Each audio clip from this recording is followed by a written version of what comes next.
이 시간 우리 같이 하나님 말씀 받겠습니다. 이 복된 시간 하나님께서 우리에게 주시는 말씀은 에베소서 1장 15절부터 23절까지 말씀입니다. 에베소서 1장 15절부터 23절까지 말씀입니다. 그리스도를 나타내는 교회라는 제목으로 이 시간 우리 같이 하나님 말씀 받겠습니다. 에베소서 1장 15절서부터 23절까지 말씀 같이 한 절씩 교독하도록 하시겠습니다.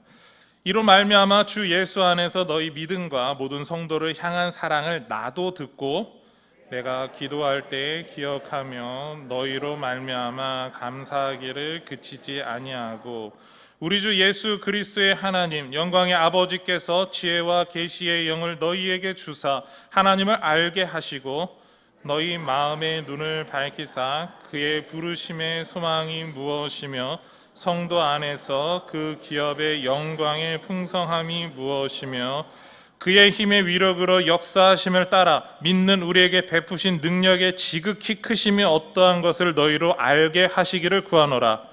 그의 능력이 그리스도 안에서 역사하사 죽은 자들 가운데서 다시 살리시고 하늘에서 자기의 오른편에 앉히사 모든 통치와 권세와 능력과 주권과 이 세상뿐 아니라 오는 세상에 일컫는 모든 이름 위에 뛰어나게 하시고 또 만물을 그의 발 아래에 복종하게 하시고 그를 만물 위에 교회의 머리로 삼으셨느니라. 같이 읽겠습니다. 교회는 그의 몸이니 만물 안에서 만물을 충만하게 하시는 이의 충만함이니라. 아멘. 네, 이 시간 오후 시간에도 우리 하나님의 크신 은혜 받으시기를 소망합니다. 네, 에베소서를 제가 계속해서 지금 보고 있습니다. 우리 지난 시간에 제가 이런 내용 같이 나누었었는데요. 사도 바울은 에베소 교회 성도들에게 하나님께서 주신 복이 무엇이냐에 대해서 나누었습니다. 그리고 바울이 예수 그리스도를 통해서 내가 구원을 받았습니다. 그리고 당신들 에베소 교회 성도들도 이렇게 구원을 받았습니다라는 이야기를 하였습니다. 그리고 오늘 말씀에서 15절에서 이 내용이 다시 반복되고 있습니다. 15절 말씀을 보면은요, 이로 말미암아 주 예수 안에서 너희 믿음과 모든 성도를 향한 사랑을 나도 듣고, 바울은 지난번에 우리가 본 내용에 대해 너희 믿음과 모든 성도를 향한 사랑이다라고 표현하고 있습니다. 우리가 구원을 받았습니다. 그리고 그 구원을 받은 그 사랑을 이제 다른 사람에게 전해 주어야 합니다. 라는 것이죠. 바울이 자신이 가졌던 그 사랑의 모습이 에베소 교회 성도들에게 동일하게 있습니다. 나는 그것으로 너무나 기뻐합니다. 라는 이야기를 하는 것입니다. 바울이 이렇게 동일한 내용을 요약해서 반복하고 있습니다. 반복한다라고 하는 것은 강조하는 것이죠. 그것이 너무나 중요하기 때문입니다. 그리고 바울이 조금 더 하고 싶은 이야기가 이 가운데 있다라는 것입니다. 바울은 에베소 교회 성도들이 행하는 믿음의 근거, 그리고 또 실천의 모습, 이 두 가지에 대해서 특별하게 하고 싶었던 이야기가 있었던 것이죠. 그것이 16절에서 나오고 있습니다. 우리 16절 말씀 같이 한번 읽겠습니다. 내가 기도할 때에 기억하며 너희로 말미암아 감사하기를 그치지 아니하고, 그들의 모습에 대해서, 그러니까 에베소 교회 성도들에 대해서 바울은 기도할 때마다 기억해서 하나님께 나는 감사했다라는 이야기를 하고 있습니다. 바른 믿음을 받아들였습니다. 그것을 유지하고 있습니다. 나는 그것으로 너무나 감사한다라는 것이죠. 그리고 바울이 실천했던 그 모습 그대로, 내가 가지고 있는 이 복음을 다른 사람들에게 전하여 주는 그 모습 그대로 동일하게 있는 것이 너무나도 감사했다라는 것이죠. 그런데 바울은 이렇게 감사하다라고 하는 그 표현을 반복해서 사용하지만 거기서 멈추지 않습니다. 지금의 신앙도, 지금의 에베소 교회 성도들이 가지고 있는 그 신앙도 상당히 성숙하고 가치 있는 거지만 그보다 더 나은 모습을 갖기를 원한다라는 것이죠. 17절서부터 19절 말씀입니다.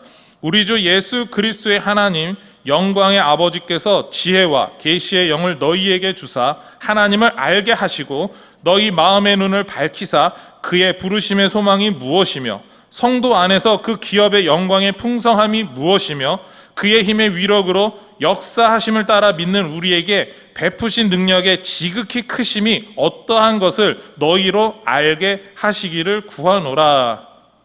아멘. 이 부분은 우리말로 볼 때 당부하는 것과 참 비슷한 표현으로 보입니다. 특히 구하노라라고 하는 말이 그렇죠. 그러나 헬라어 원문에 따르면 이 구하노라라고 하는 말은 나는 기도한다, 나는 간절히 구할 것이다 라고 하는 그런 표현입니다. 그러니까 기도하고 있다라는 것이죠. 바울은 자신이 이렇게 기도하게 될 것을 말합니다. 에베소 교회 성도들이 지혜와 계시의 영인 성령을 통해 성부 하나님을 알게 하여 주시옵소서. 또한 성부 하나님께서 베푸시는 기업의 풍성함과 상속자로 누릴 복이 무엇인지 알기를 간절히 원합니다. 그리고 이 모든 하나님의 역사를 통하여서 하나님의 능력의 크심을 깨닫는 에베소 교회 성도들의 삶이 되기를 기도합니다. 이것이 바로 지금 바울이 이 말씀에서 하고 있는 것입니다. 바울이 원하는 것은 이것이죠. 단지 우리가 예수님이 우리에게 구원을 베풀어 주셨습니다 에서 조금 더 나아가서 이 구원의 역사를 위해서 능력을 행하신 분, 바로 능력을 행하신 하나님에 대해서 이제는 알아야 합니다라고 이야기를 하고 있는 것이죠. 그래서 하나님께서 베풀어 주신 이 구원의 모든 역사가 얼마나 크고 위대한 것인지 우리가 그것을 꼭 알아야 합니다라고 강조하는 것, 그것이 바울이 당부하는 겁니다. 예수님이 나를 위해서 십자가에 죽으셨습니다. 맞습니다. 그러나 그보다 한 걸음 더 나아가서 예수님이 십자가에 죽기까지 역사하셨던 하나님의 능력을 알아야 합니다라고 이야기하는 것이죠. 바울의 심정을 담아서 이렇게 정리할 수 있습니다. 바울은 우리가 구원받았습니다, 나는 구원받았습니다, 이렇게 고백하는 것에서 멈추기를 원하지 않습니다. 하나님께서 이 구원을 나에게 베풀어 주셨습니다, 역사하신 것이죠까지 나아가기를 원한다라는 겁니다. 그래서 그 모든 능력을 행하신 하나님과 그리고 하나님의 능력에 대해서 이제는 우리가 알아야 합니다라는 겁니다. 바울이 원하는 건 바로 우리 신앙의 성숙입니다. 에베소 교회 성도들이 성숙하기를 원했고, 그리고 동일하게 오늘날 현대를 살아가고 있는 우리 동부교회 성도들도 그렇게 성숙하기를 원한다라는 겁니다. 우리는 구원의 기쁨을 다음과 같이 말할 수 있습니다. 예수 그리스도의 사랑은 십자가에서 죽으심으로 나타났다. 십자가 보혈이 구원의 증거다. 십자가는 우리를 향한 그리스도의 사랑이다. 우리는 이렇게 고백하지 않습니까? 이 고백이 에베소 교회 성도들의 동일한 고백이었습니다. 예수님 때문에, 예수님의 사랑 때문에 구원받은다. 얼마나 기쁩니까? 라는 것이죠. 그리고 에베소 교회 성도들을 향하여서 바울이 요청했던 내용이기도 합니다. 기도했던 내용이죠. 그리고 이제 우리에게도 그 내용뿐만 아니라 이제는 더 성숙한 내용, 하나님의 능력을 알기를 원하는 것이죠. 그래서 15절서부터 19절을 이렇게 정리할 수 있습니다. 나 바울은 기도할 때마다 에베소 교회 공동체의 성숙함에 대해 감사했습니다. 거기에 하나님께서 구원의 역사를 행하셨음을 기억하기를 바랍니다. 하나님께서 구원을 예수님을 통해서 이루셨다고 고백하기를 원합니다. 나는 구원을 이루시고 천국의 기업을 주시는 하나님의 능력을 에베소 교회 공동체가 알고 깨닫고 잊지 않고 고백하기를 위해 기도할 것입니다. 여러분, 이 마음이 와닿고 계십니까?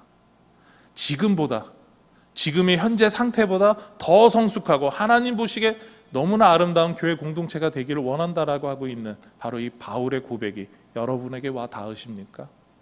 그리고 우리에게도 마찬가지죠. 많은 분들이 아마 이 정도 수준일 겁니다. 내가 하나님의 그 사랑을 알고 있습니다. 역사를 알고 있습니다. 그렇다면 이제 더 나아가야 되겠죠. 바로 그 날마다 우리가 신앙이 성숙하기를 원하는 것, 그것이 먼저 믿은 사람이 가지고 있어야 되는 마음입니다. 그리고 그만큼 먼저 믿은 사람은 성숙하고 있어야 되고, 다른 분들에게, 우리 믿음의 다음 세대들에게 당신들도 이렇게 성숙하기 원합니다라고 고백할 수 있어야 될 것입니다. 우리가 신앙생활하면서 비슷한 경험을 실제로 한번 해봤습니다. 어떤 분들은 그런 경험이 없을 것 같아요. 내가 예수님 믿는 거에서 그보다 더 나아간 믿음이 뭔지 모르겠어요 라고 하시는 분들도 있을 거예요. 여러분, 성경을 피면은 창세기 1장 1절이 나옵니다. 그리고 태초에 하나님이 천지를 창조하셨다라는 말을 하죠. 그러면은 그 하나님이 천지를 창조하셨다 그 말만 딱 읽으시고 성경 전체를 믿으신 분은 솔직히 있으십니까? 예, 저도 손을 들 수가 없습니다.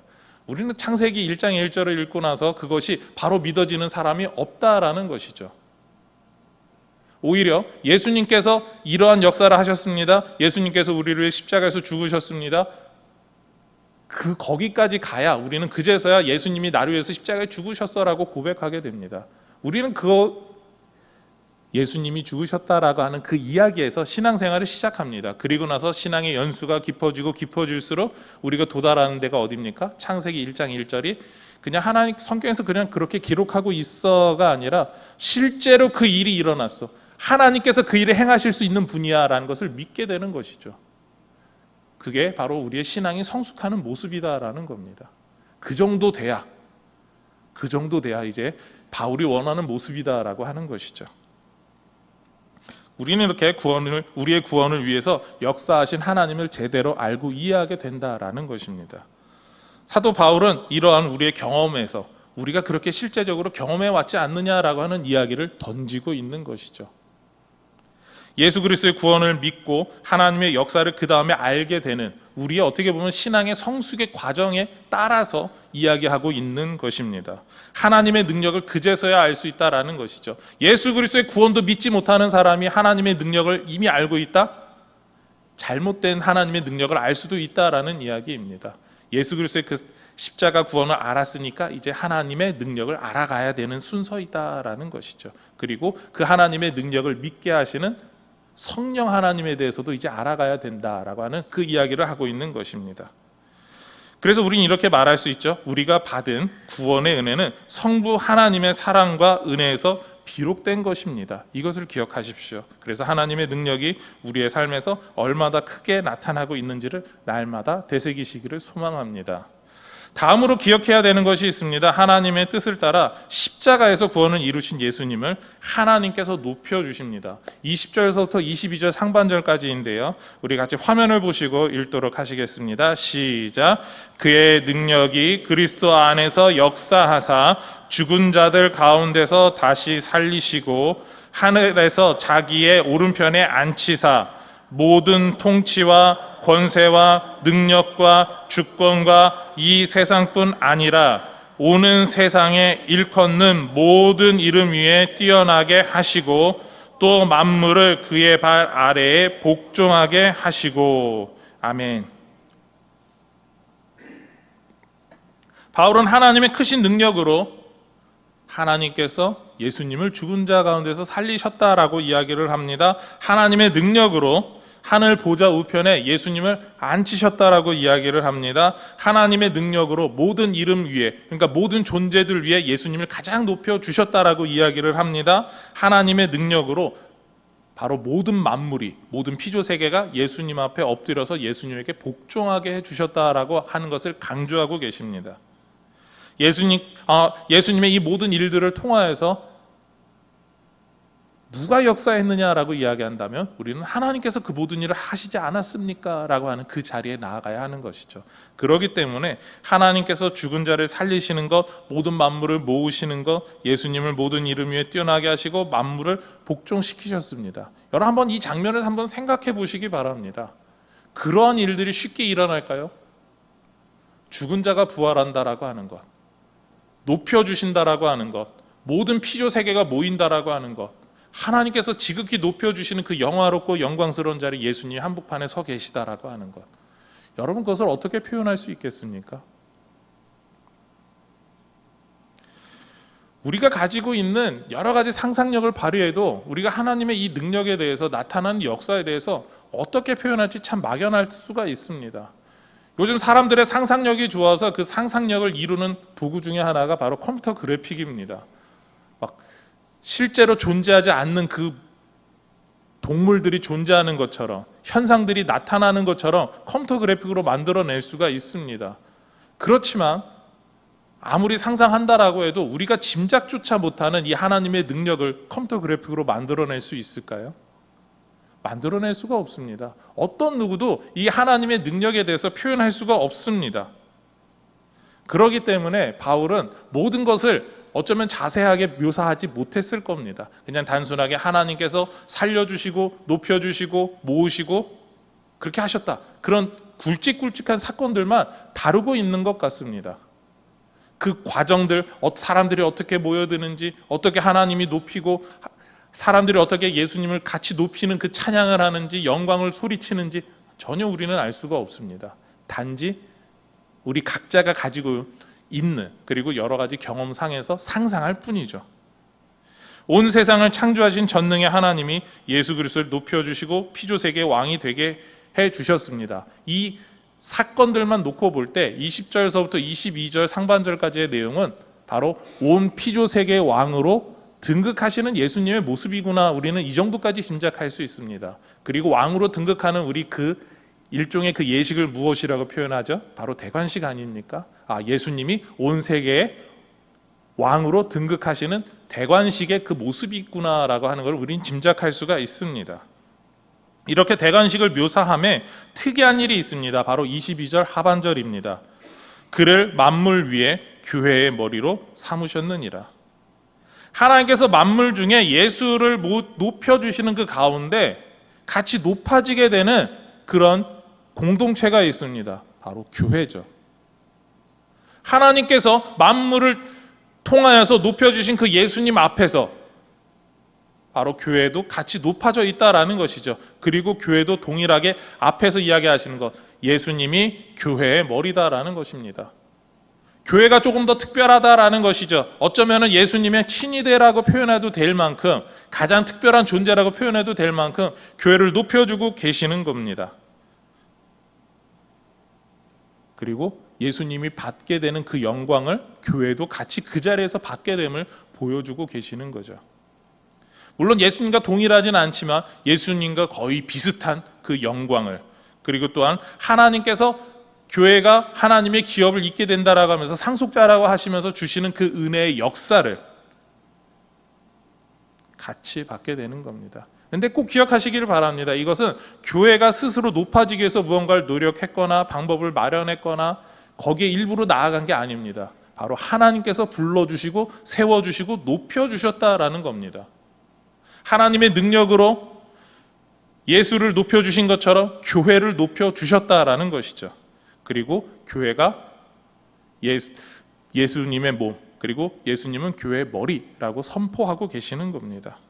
그렇기 때문에 우리는 이렇게 말할 수 있습니다. 하나님께서 그리스도를 높여주셨습니다. 그런데 그리스도가 교회의 머리가 되면서 더 많은 일이 변했다라는 것이죠. 그것은 그리스도께서 만물을 다스리는 것처럼 교회도 만물을 다스리는 위치, 그런 지위를 획득했다라는 겁니다. 하나님의 자녀로서 천국을 소유하는 그런 사람이 되었다라는 것이죠. 바로 하나님께서 높여주셨습니다. 여러분, 이것을 믿으십니까? 지금 여러분들의 삶의 모습이 어떤지 각자의 모습이 다 다르실 겁니다. 이 중에 지금 거의 한 150명이 넘는 분들이 계시는데 이 중에 삶의 모습이 동일한 분은 아무도 없을 겁니다. 근데 그 모든 분들에 대해서 교회이기 때문에 하나님이 높여주신다라는 것이죠. 여러분, 그렇게 존귀한 분들이시고 한 분 한 분이 다 귀한 분들입니다. 우리는 교회가 예수 그리스도의 몸이라고 말합니다. 하나님의 기업을 상속받는 상속자입니다.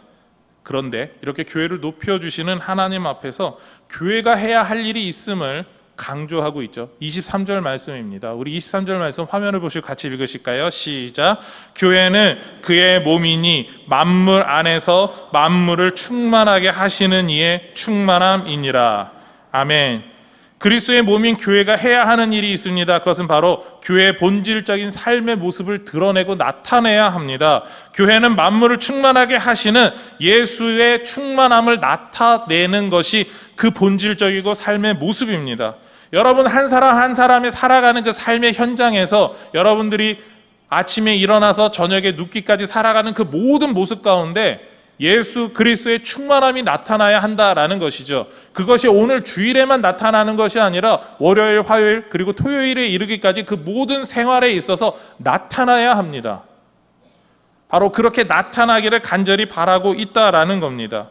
그리스도께서 만물이 하나님의 뜻대로 새롭게 되도록 하실 겁니다. 창조의 모습으로 회복시켜 가실 것입니다. 그렇게 다스릴 것이죠. 그리고 이러한 그리스도의 역사하심을 따라서 교회 공동체는 만물을 충만하게 하시는 하나님의 충만함을 나타내야 한다라는 것이죠. 하나님의 뜻대로 온 세상이 행할 수 있도록 예수님께서 이끄시는 것처럼 저와 여러분, 우리 교회 공동체가 그 일을 해야 합니다. 우리는 그러한 사명이 있는 사람들입니다. 그냥 우리가 예배만 잘 드리면 됐지가 아니라 세상 가운데 교회 교회로서 예수 그리스도의 충만함이 세상 가운데 나타날 수 있도록, 그 충만함을 주신 하나님의 뜻이 나타날 수 있도록 살아가는 것, 그것이 저와 우리 모든 동국의 성도님들의 삶인 줄 믿습니다. 우리는 우리의 삶에서 부름받은 공동체답게 살아가는 모습, 어떻게 하면 나타낼 수 있을까요? 바로 예를 들자면 다음의 일들이 예수의 충만함을 나타내는 방법이 될 것입니다. 먼저는요, 거짓말하지 않는 겁니다. 사람들이 믿을 수 있는 사람이 되는 것이죠. 참된 말을 하고 신뢰할 수 있도록 해야 됩니다. 그래서 여러분들이 말을 할 때, 저 사람이 하는 말은 다 참돼, 저 사람 말대로 하는 게 맞아 라고 신뢰받을 수 있는 분들이 되시기를 바랍니다. 어떤 사람이든지 성도의 약속을 들었을 때, 저 사람 반드시 그 약속대로 살 사람이야, 그냥 믿어, 그러면 돼 라고 할 만큼 그런 신뢰가 있는 분이 되시기를, 그런 확신을 주시는 분들이 되시기를 소망합니다. 이것이 예수의 충만함을 나타내는 한 가지 방법일 것입니다. 또 다른 것은요, 선거를 통해서 대표를 뽑는 일에 예수의 충만함을 나타낼 수가 있습니다. 선거는 국가를 다스리는 위정자를 우리의 손으로 선택하는 중요한 민주주의 제도입니다. 그렇지만 어떤 사람들은 이 제도를 악용해서 자신들의 이익을 챙기려고 하는 사람들이 있습니다. 그래서 금품을 뿌리거나 향응을 제공하기도 합니다. 다른 사람들이 약점을 파헤쳐서 그 사람의 약점을 다른 사람들에게 막 떠벌려 버립니다. 저 사람 저 나쁜 사람이야 라고 하면서 그런 위정자가 돼서는 안 된다라고 이야기를 하죠. 그런데 성경적으로 보면은 자신들의 이익을 극대화하려고 하는 이 행위도 하나의 거짓말입니다.